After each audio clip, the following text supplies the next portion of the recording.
All right, welcome to VP Culture lesson number 6 with emotional science.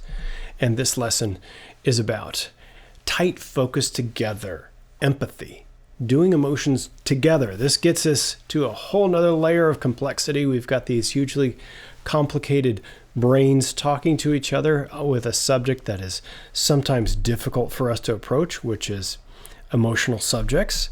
How we're going to do this together. This is what a great leader needs to do. So we're going to do shared focus together. This is what empathy and using our focus to focus each other on that connection, or communicating emotionally. So using your focus to focus on the other person. So what does that look like?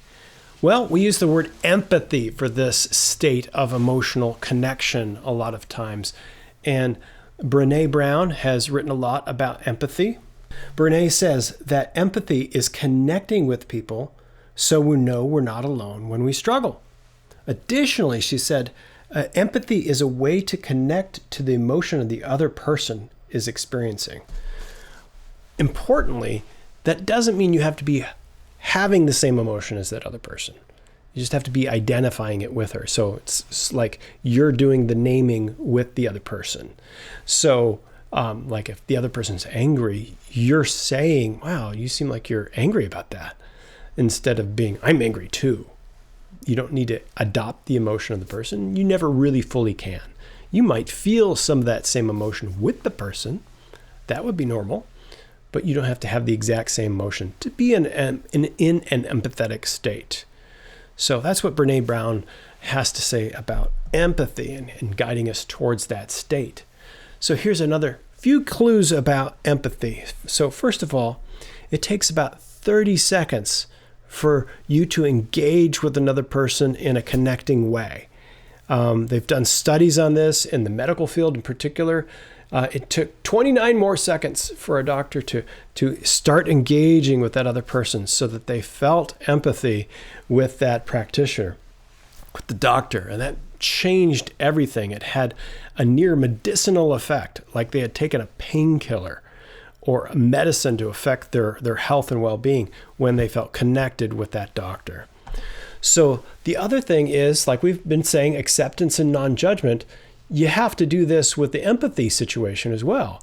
You help them name it, and then you help them accept it. So it's something that we just covered with doing that with yourself. You need to do this with the other person. Another way I like to put it is no fixing. A lot of times we'll feel uncomfortable, so we'll try to fix that person so they stop feeling those feelings, those emotions. We want them to stop that. So you're just trying to do the naming and non-judgmental acceptance actions with that other person so that they can feel accepted and understood as well. So that helps them to have all that GABA calm their emotional selves. So that's part of the key to empathy. It doesn't take long, it's worth the effort, and it helps you connect with others in a powerful way. But it's a little bit counterintuitive because a lot of times we want to try to say, oh, don't feel this, just think this way, just do this.